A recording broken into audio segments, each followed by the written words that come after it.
Hello, welcome to Tech Tuesday number 76. And today we're going to talk about the gorilla. I assume most of you are familiar with the joke. I've just mentioned the punchline, which is where's the 800-pound gorilla going to sleep? And the answer is wherever it wants. So imagine that you have a company and you built a revolutionary product and you built the most incredible moat, whatever you want it to be. But now you hear that an 800-pound gorilla, one of those companies whose valuation is 500 billion, $1 trillion, or some huge number.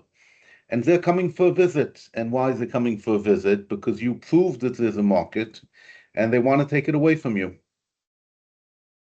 Now, this is not an IP issue. This is a management issue and, all hands on deck. But IP should also play its part, if only because people mistakenly believed that if you have IPs, then nobody can copy you. No, if you have IPs, then maybe people will meet you in court. Now, doing this means that IP is not just going to need a budget, and everybody's going to be fighting over the budget, but IP will also need management attention. So, what is a gorilla?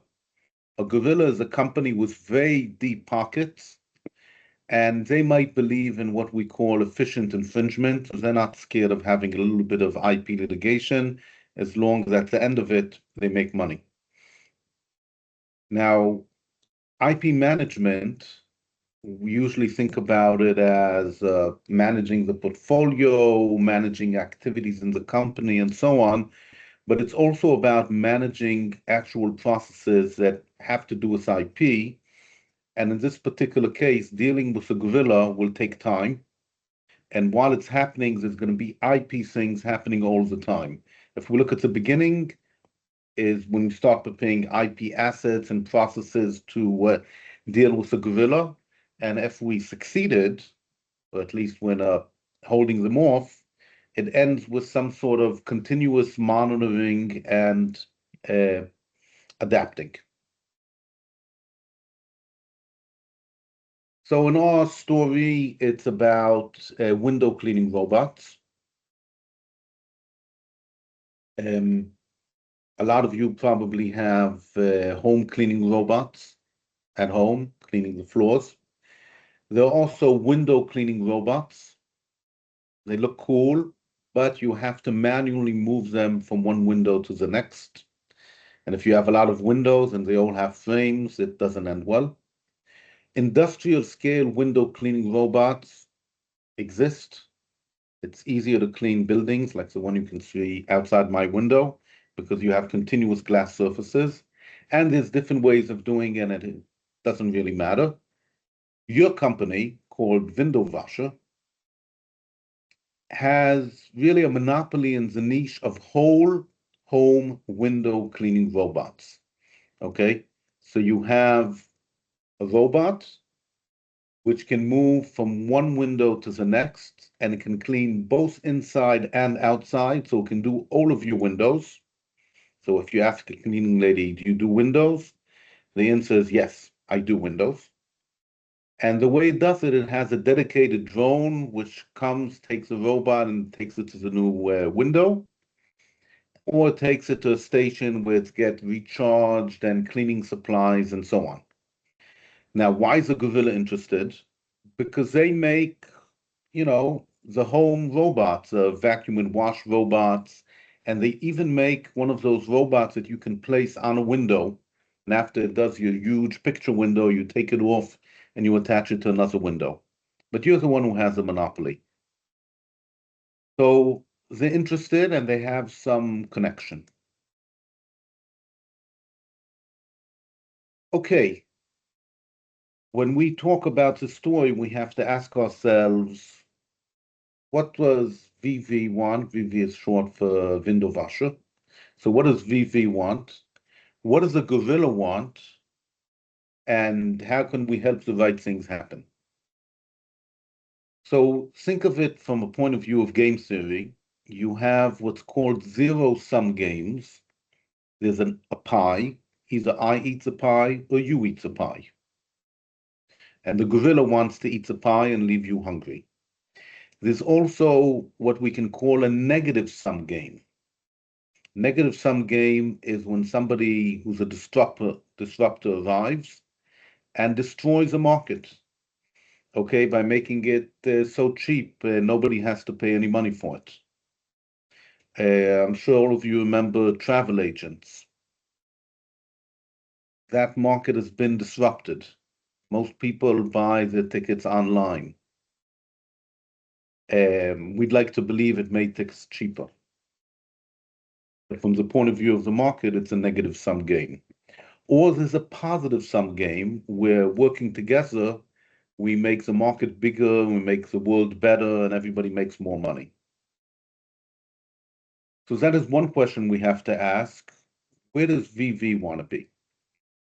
The second question, whether or not the game is positive, negative, or zero sum, how is the money going to be divided up between the players? And in this case, the players are the gorilla, VV, and also third parties like the customers. So what does VV want to achieve? What does VV consider winning to be? After we can figure out what VV thinks about the end game, we can talk about the mid game, which is how do you get to the end game? And we can talk about the timeline. And here's just a few examples. I'm going to talk more later. One possibility is VV can decide to be passive. We're going to win because we're going to win. Another one is allowing the gorilla to enter the market, but we're so much better that we're going to continue dominating it by doing stuff with IP. Maybe VV wants to be bought by the gorilla. There's all sorts of options. In any case, these are inputs to what IP says, and what IP has to say is how much it can or cannot help what VV wants to come about. So I prepared here a short list of some generic things that IP can do that can help in a gorilla situation. So this IP battle that we're going into is also a battle of wits. And think about patents. Patents tell the gorilla what they don't want to do because it will cost them money. Trade secrets is something that they don't know how to do. Hidden secrets is things that they're wrong about or don't even know exist. Friction, a lot of things that VV knows and gorilla doesn't know, is going to slow down gorilla. Perception, we'll talk about some more later. A clarity of decision making. IP can really affect the clarity of decision making in gorilla. And sometimes all you need to do is slow down gorilla, and then they look at the quarterly returns, they look at the bonus meetings, and they decide not to make trouble.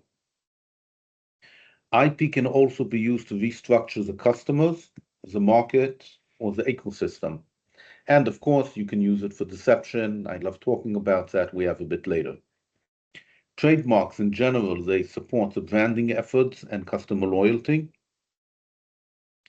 And can't not say it, I'll probably say it a few more times. IP activities are usually positively or negatively impacted by non-IP activities. For example, you want to keep something a secret, but marketing and sales talks about it. So when I talked earlier about needing attention from management and not just budget, that's part of the story. Now, what should you do is really dependent on the actual state the gorilla is at. And it affects, it changes not only which actions can work, but also what effects they're going to have. And not only do we need to know something about the timing of the activities, we also need to know the speed in which things change. Okay, if gorilla does something in a month, or if gorilla does something in a year, if the market changes quickly or slowly, FVV is fast or slow. All of these speeds talk about what might work, and they also talk about how much time you have to build up the IP assets you need, or the IP processes, or even buffers, which allow you to deal with uncertainty. And I wanted to be clear that depending on how IP affects non-IP actions, the whole process of coming in and not coming in might change. So let's start from a very particular question. Where is VV, other than being up in a tree? So first of all, probably VV is selling enough to prove that there's a market worth fighting for. Not always, but we can assume that. So VV is selling, but is it entrenched? And here's two possibilities. Possibility number one, 10% of the early adopters bought VV bots. That's great, but it doesn't make you entrenched in the market. The same number of VV bots, but they were sold in a particular market niche. 50% of the people who have floor robots in short-term rentals also have a VV bot. Okay, so that's a niche, but we're definitely entrenched in that niche. So one of the questions that VV has to ask is, what is worth protecting? Something real, something not, a big potential, a small potential. Another type of position that VV has is a position in the customer's mind. So I don't know how many of you remember when the iPhone came out before Samsung copied them. There was only one iPhone. There was only one smartphone, only one supercomputer with internet access in your pocket. Okay, that was a category, iPhone. So it could be that the category is VV. Sometimes you're a leader. After Samsung started copying, well, the best phones were obviously iPhones, but they weren't the only smartphone. And another place that VV can be in the customer's mind, it's the best window robot, but there's lots of other kitchen. You know, there's KitchenAid mixer. You can also buy a Kenwood. You can also buy a Bosch. You know, it's another one. It's good. It's the best. And this has to do with the question, how difficult will it be for the gorilla to uproot VV from the customer's minds? Usually we like talking about patents, but branding is just as important. Another type of position that VV has to have, they need to have the resources and the flexibility needed for the fight. And since we're talking about IP, they need to have IP positions that have sufficient depth to deal with. Usually when you have a patent, it starts getting worn out, there's stuff cited against it, people design around, and so on. This is still not enough when we're thinking about IP, because another question is VV fragile? Imagine that VV just spent $600 million in distribution and building new factories. And suddenly, the gorilla's coming in, so everybody's going to take a month or two to think about what they want to do. That's it. VV's done. Why? Because VV is very fragile. It's very dependent on growth. In fact, it's addicted to it. And the minute it happens, it's over. In fact, I read somewhere that the reason why Kodak failed was very simple. 9/11. After 9/11, tourism industry collapsed, and so did the industry of people taking pictures. So even though Kodak had started to sell digital cameras and had a internet photo sharing app and so on, nobody was taking pictures anymore. And that could happen to anybody, of course. And after we know where VV is, we have a better picture of what VV is capable of doing and what VV is willing to do. So now, where's the gorilla? We have to know where the gorilla is. okay? Because fighting a blob is not the same as fighting a specific competitor. Now, you have to be very careful not to break any laws, but we must find out where they are. A lot of large companies have social media and conferences and partners and just people who talk too much or file too much IP. At the very least, we can learn from looking at the gorilla's behavior what we should not be doing about telling people where we're going. There should be a business intelligence department, and hopefully they know where the gorilla is. Some people believe that AI can help you identify things that human can't. And of course, IP itself is a type of business intelligence. Why? Because most large companies at all, don't spend a lot of money on IP in order to go in a different direction. So they might put in incorrect details or try to get some patents which are crazy, but they're not going to file a big mass of patents. Trademarks are cheaper, so that could be. Um, the most important information that you really need to know is how decisions are made in the gorilla. And that includes the process, the style, and also what it is that they actually know. What does gorilla know about this market of whole home window washing? And just to be clear, you must know something because somehow VV heard the gorilla approaching. How did it find out about that? Somebody told them. That's the beginning. So let's say we know something about the gorilla decision process. Why is it so important? The answer is because we want to hack the process. The easiest way to get rid of the gorilla is to interfere with the process. Being a gorilla doesn't help them. You could think of it as judo. Okay, the bigger they are, the harder they fall. And we can use psychology. We can use IP power, meaning we have a lot of patents. You can use deception.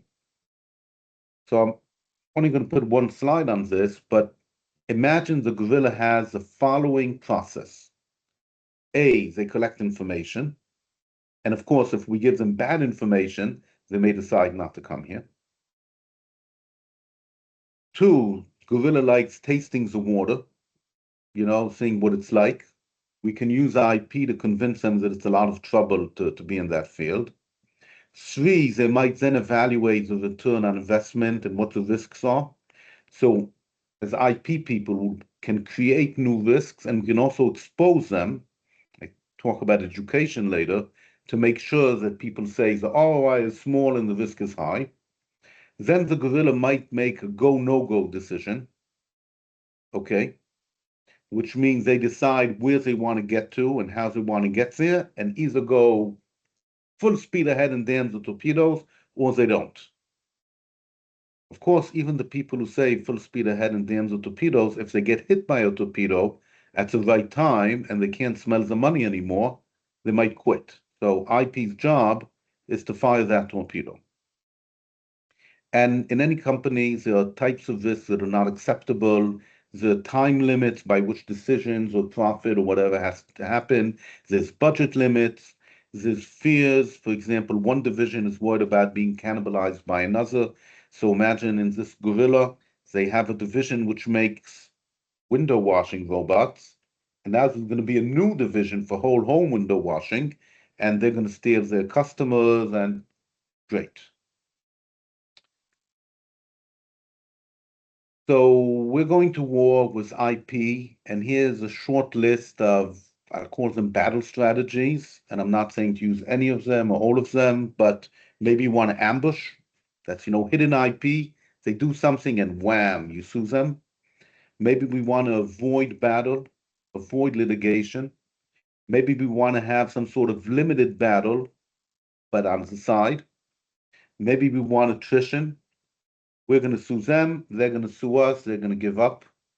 Using a borrowed knife means we convince somebody else to cause problems. We can build an ecosystem, and then the gorilla is not fighting just us, but a whole ecosystem. We can attack them elsewhere. Let's say we get a patent on a wash and vacuum robot and sue them with that. Or the opposite, we can become their partners. We have great technology, which is also good for floor robots, and we start partnering with them, and the result is, instead of fighting us, they decide to partner here. Or a very common strategy is we're going to grow so fast they're never going to catch up. Now, this is wonderful for me to give these names, but here's what I want you to realize. This is real strategy, meaning the other side is not only are they going to react to what you do instead of sitting put, but it's also going to plan ahead. And this means that you really should be doing red teaming, meaning a kind of simulation game with two sides, in order to figure out what guerrilla will actually do in response to what you want to do. And I just want to comment that part of the war happening now in Iran is based on a red teaming exercise that the US Navy did many years ago to figure out how they're going to beat Iran the next time, and the US Navy lost. So they changed their strategies and all their plans, taking that into account. This time, so far, so good. Now, I mentioned it's a battle of wit, but it's actually a battle of information. And guess what? VV has a lot of knowledge and a lot of data that Gorilla does not have. Not only does Gorilla not have it, it sorely lacks it. So it means that the first thing that VV should do is make sure they actually collected all of this knowledge and data. The second thing they should do is make sure that they're using the knowledge and data, for example, generating new IP. And the last thing they should do is they should monopolize the knowledge and data and make sure that Gorilla doesn't have this knowledge and data. We call it, trade secrets, but it's more than that. It also means that you have to prevent Gorilla from the opportunity of learning. And it also means that if there's some critical suppliers that Gorilla doesn't know about yet, you should sign exclusive agreements. The lack of this knowledge and data makes it much easier to confuse, divert, deceive, and delay Gorilla. Any one of these could be enough. But the fact is that Gorilla isn't aware of anything, so they don't know what IP you have and why that IP is relevant and why they might want to infringe it one day. So one of the things you have to do is educate the Gorilla about your IP and why this IP is significant, because otherwise Gorilla will not know enough to be scared. Of course, it means that one of the knowledge that VV has to have is knowledge about Gorilla. I mentioned before that IP can be a source of business information. It's especially a source for identifying the mindset and the weaknesses of one of the parties. And of course, it's only partial. It doesn't include trade secrets, and it's at a delay. And if Gorilla is as sophisticated as VV should be, there could be deceptive use of this publicly available IP. Let's talk about a few more activities that VV should be doing. Well, VV has an IP position, and the question is it any good? And we know that any company that has IP should be auditing it every so often. And we should definitely audit it now to understand what weaknesses we have. And maybe it should be audited by a third party who's not involved in the preparation.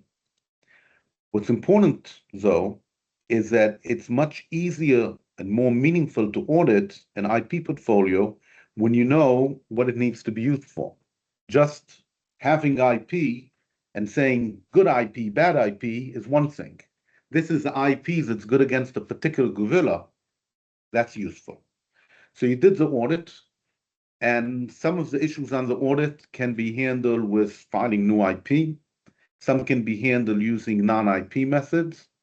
And freedom to operate, completely different story, but it's definitely part of the audit. We can expect the gorilla to expose freedom to operate issues at the worst time possible, even if the only goal is to weaken VV. Okay, if VV is addicted to growth, that'll be the end of it. So if there are any third-party IP which VV is infringing, now's the time to either buy it or fix it, in validation and so on.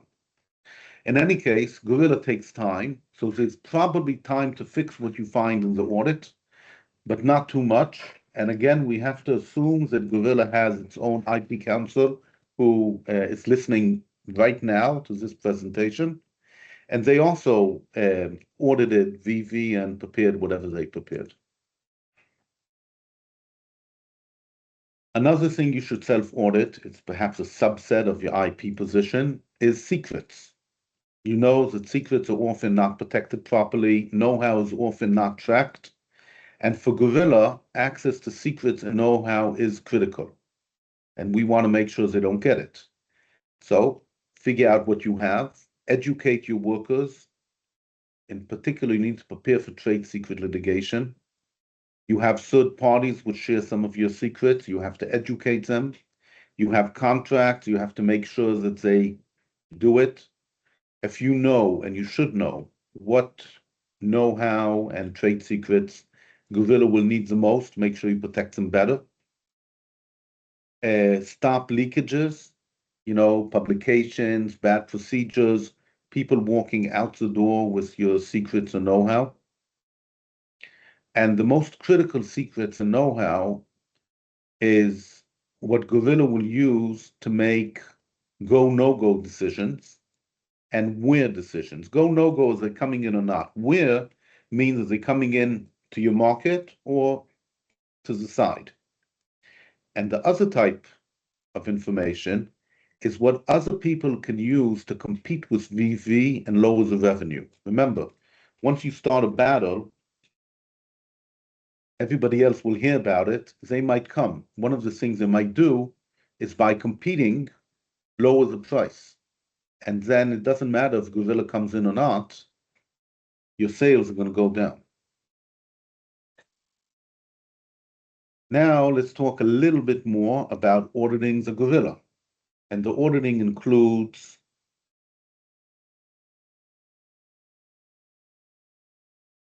not only general stuff, but also specifically what the Gorilla might want to do to you. What is it capable of doing? Now, we said before that when you audit your IP position, it's difficult to know, but if you have a particular threat, you can do a better job. So general IP, I have a broad patent on a drone that can lift up a window cleaning robot, attach it, detach it, and so on. It's usually weaker. Why is it weaker? Because there's more prior art, there's fewer fallbacks. Usually when you're broad, you have all sorts of holes that can be designed around. Now that you know that it's a Gorilla, you can tailor the IP to the specific needs of the Gorilla and make it narrower, deeper, and stronger. And of course, if you know what you want to do with the IP, that's even better. So here's some things you might want to look at. Where is a Gorilla weak with respect to IP? Where is it easier to attack them? What do they know? We mentioned decision-making processes. What does a Gorilla have that a Gorilla can use to help it with market entry? That's what we want to stop. Who are their enemies? Their enemies are our friends. Does Gorilla have any freedom to operate exposure? Now's the time to buy the patents that Gorilla is infringing. Does Gorilla have any technologies? Probably Gorilla will use its existing technologies that can give you an image to where they're going. Now, obviously, the patent attorneys, just like surgeons, the right thing to do is to file a patent. And one of the reasons to do it is because we don't know what's going to happen. Like I said, Gorilla could be alone, it could bring its friends. So we want general enhancement of the IP in the market. We also want enhancement with regard to the Gorilla. And in order to understand what I spoke about in the previous slide about weaknesses of the Gorilla and attacks which affect the decision making, you have to have empathy with the Gorilla. And it means you also have to ask what do you have, and where do you usually go? Where do you buy your bananas? So here's a few particular types of patents other than block. So shortcut cutters. Gorilla might have a particular way of using technology it has to shortcut the market entry process. Hamstring is all sorts of patents that simply slow down the gorilla. Caps. We know they're going to take first step, but we have a patent waiting for the second step. Siphon. We know how the gorilla is going to make money, and we have patents which will make sure the money comes to us. Learned mines, I mentioned the option of ambushing. We have IP hidden, it doesn't matter now how, and it's going to surprise a gorilla at the worst possible time. Probably you're going to be negotiating with a gorilla. If you haven't managed to automatically convince them not to come, and you don't want to litigate, then you're going to negotiate. And negotiating has a lot of sides to it, but one of the sides is, what is VV bringing to the table? And now is the time to make sure that when you get to the table, you'll have what to bring. So offensive IP, either in the markets that you're fighting or in a different market. Patna, that's what's your fallback position? For example, a niche that you can retreat to if you don't manage to negotiate or beat the gorilla. A defensive position, you already know that the gorilla is going to threaten you with something. Do you have answers? And not just answers, for IP people, but answers that if you tell the gorillas, they'll understand that their threats are emptied. In negotiation, especially under fire, you have to be able to do stuff which will show A, that you mean it, and B, that your IP is meaningful. So you want to have IP activities which you can apply, which will not cause the negotiations to blow up, but also will not interfere with your ability to do it later. And last but not least, bargaining chips. This IP, which is valuable for the gorilla, maybe in a different market, not offensive IP, just valuable IP. I'll give you my license to Mickey Mouse pajamas, okay? And make sure you have it.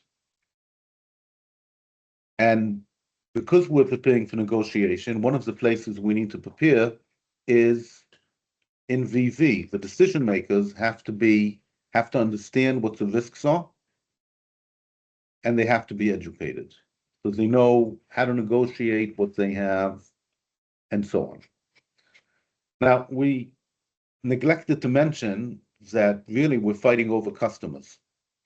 And usually what the gorilla wants is your customers. And what we want to do is use IP to make switching costs. Having a customer move from you to them changes, goes up. So think about the interactions that your customers have directly with IP. I'm not just talking about that IP is covered. First of all, there's branding. Second of all, some customers are worried about being sued. Many customers have features that they like having that maybe are protected by IP. And sometimes there is ownership of IP that is generated by customers, and maybe I should say control of IP. Now, what you want to do is make all of these safe for the customer, okay? Because the gorilla is going to want to make it unsafe for the customer.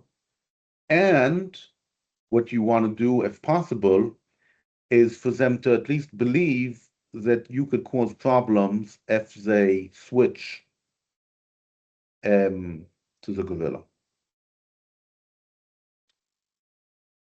Now, most important about customers, you might tend to see customers as walking bags of money. VV has processes of obtaining customers, keeping the customers, and extracting value from the customers. And one of the things Gorilla is going to want to do is make sure that you can't use these processes. And failing that, they're going to want to use exactly the same processes. One of the things you can do is you can train the customers, at least with regard to value extraction. For example, let's say Gorilla sells all of their products as a fixed one-time cost with low cost for the disposables.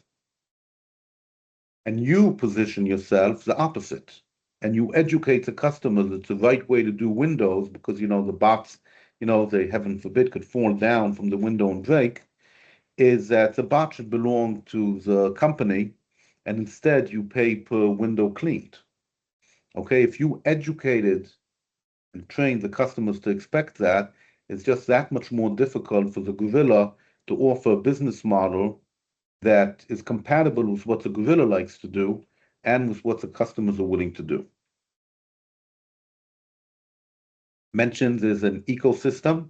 So there's other places that we can aim our IP other than gorilla and customers.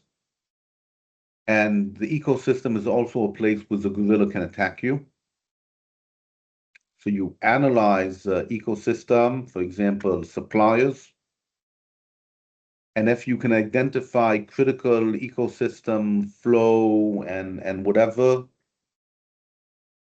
then use it both to prevent gorilla from coming in and make sure that gorilla doesn't attack you soon. I had a client once that they had a supplier. There was only one supplier in the world, and you won't believe it, but gorilla said, no more component for you. Okay, so you need to know that before you get into a fight with a gorilla. And by analyzing the ecosystem, you can perhaps identify places for the gorilla to go. And with any luck, it's even places which support a partnership between you and the gorilla. Remember, positive sum game. None of this worked, and we got to the battle stage. And IP battles are very, very expensive, so they require money. They require attention. They screw up your cash flow. And most important, you have no idea when they're going to happen. In fact, IP litigation is often used as a shock weapon. Okay, so by definition, you don't know when it's going to happen. And maybe you're the one doing it first. You're suddenly filing re-examinations in opposition against Gorilla's relevant IP, and maybe they're doing it to you. Both things are possible. Of course, once you start a war, that's it. You don't know what's going to happen. And you have to think about your customers, suppliers, distributors. They can be targeted in this type of IP war. And one more thing you do is you build and you test all of your weapons, your IP weapons that you were doing. You went to battle, guess what? You could lose. Losing is an option. Failure is an option. And we want to use our IP to prepare for that sad eventuality. So that means that some of your IP portfolio should be designated for doing the pivot for a particular niche, for shrinking the company if necessary. And more than that, for what happens after you do the pivot, after you move to that new place. And one of the things you should be doing is, for example, when you do branding and when you file patents, now, not after you lose, you should be designing them in a way which will be usable later. Okay? Also, you should think about a poison pill. Let's say that there's critical IP necessary in order to use a window washer. And you give it out for free, but you own the patent. Or you don't own it, somebody else owns it, and you have an agreement with them, non-transferable agreement. If you get bought or somebody tries to copy, they're missing that license. And sometimes if you lose, maybe you want to lose by making sure gorilla loses as well, and you prepare for, and perhaps you threaten with it, that you're going to go to gorilla's competitor. So gorilla's going into the market at the same time another gorilla is coming into the market. Started off by saying that IP has to work with others, and you can help them, and they can help you. And that's why this is a whole process, and you have milestones and checkpoints, and you have decision steps, and you get feedback, and you have to have willingness to adapt, and so on. And what people are going to tell you when you tell the other departments, IP is going to help, they're going to say, well, if IP failed to prevent the gorilla from coming, why should we believe you now? And I started off by saying, we cannot prevent the gorilla from doing what the gorilla wants to do, but we could slow it down or make it less likely to happen. Deception. Well, if you have good information control and you know what gorilla knows, then we can trick them. And here's an example. We publish as much as possible about version 1 of our robots. And then Gorilla invests in version 1. But guess what? We already know that version 1 is not good. There's a problem. If you have a robot on your window and it falls down and hits somebody on the head, or the drone carrying it bangs into an electric wire, these things don't end well. But you know it, Gorilla doesn't know it. And while they're building a system which you know is not good, you modify your system and you plan ahead of time, including with branding activities, to make sure that when you go to version 2.0, you will have protection and Gorilla won't know what it did. I'll talk about it a bit more in the next slide. I say deception. I'm talking about gorillas. I'm sure you've heard about plants that are sweet, much sweeter than sugar. Why would a plant generate a molecule that's, I don't know, 1,700 times more sweeter than sugar? Well, one reason is by mistake, but another reason is because it's much cheaper for a plant to make a small amount of some chemical than to make a bulk amount of sugar. And in the wild, gorillas have developed a gene mutation so that they won't taste the sweetness in these fruit, which are only fake sweet. Why? Because if the fruit is fake sweet, it doesn't have a lot of nutritional value for the gorilla. So eating it is not good for the gorilla. And the question you have to ask, what about our gorilla? Is our gorilla using deception tools against you? Maybe. Roger L. Martin gives an example of what he calls the next room strategy, which is an inherent type of this deception. Basically, he says the world is a long series of rooms, and we're inside one of these rooms, and we build a system. Why do we choose a room? Because we understand whatever is happening in that room. Now, what happens? By working in the room, we learn stuff which will allow us to move to a different room.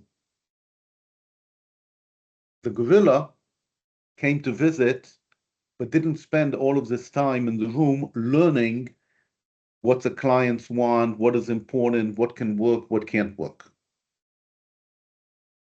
And he gives an example of P&G, and you're welcome to read the original article, and how P&G went from one room, and as they learned what customers wanted, in this case, it had to do with the laundry detergent, it was able to move to a different room, while the competitors were always a few years behind.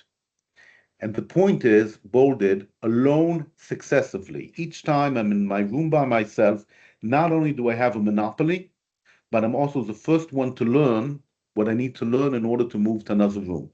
I don't know what the other room is ahead of time. You just have to trust the people that they can do that and help them do it. Now let's add a little bit of IP. In the room I'm about to leave, I publish all of my IP. What happens? Well, you can go into the room, but you're not going to have any monopolies there. So when Gorilla goes into the room, it's going to be commoditized. There's no profit. Not only that, there's a lot of competitors that make a lot of noise.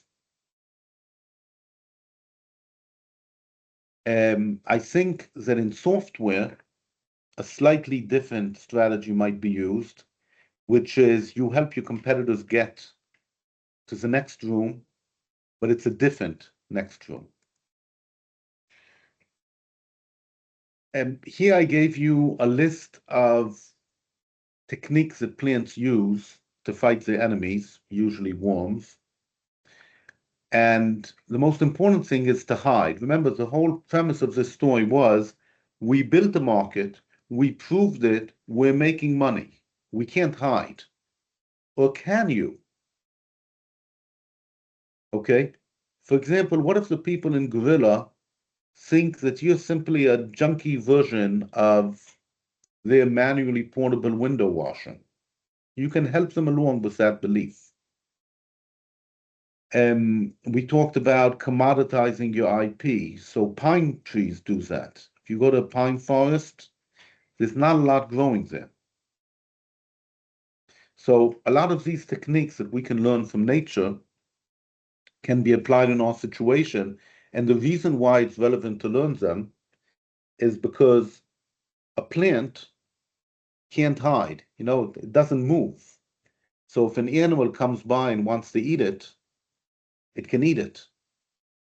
So you have to do other things, just like we have to do in the case of a gorilla. Now, truth is, you knew that all of this would happen, right? You knew that if you build it, they will come. So the right thing to do is not to be surprised, but to prepare ahead of time, okay? And especially with IP and with monitoring and with protecting your money stream and build an ecosystem which you control and making sure that your secrets are done right and making sure that people know that there's a problem with attacking you and suggesting ahead of time and consistently before they get interested that really you should be looking over there. If you read The Hitchhiker's Guide to the Galaxy, an SCP field, yeah, somebody else's problem. So build it and they will come. So please be prepared. If you drop the ball and you suddenly hear that they're coming, make sure you have the information you need. Figure out who's coming and what do they want to do. What do you want to do? Make sure you know what the timing is. And should you avoid IP battles? Well, sometimes you want to encourage them. And again, this is an asymmetric knowledge situation. Part of it is use the knowledge you have, and part of it is make sure the competitor has the knowledge he needs to be scared of you. And last but not least, everybody should know that IP is here to help. Here I went back in time to 1997. You're in charge of IP in the Prius division in Toyota, and the first generation is selling well. So clearly, there's a product here. How long will Toyota's monopoly last? And the question is, what are you going to do to keep it that way? And I just want to point out that the next common hybrid vehicle was a Honda Vision, which licensed, I believe, the powertrain from Toyota. Okay, I am stopping the recording.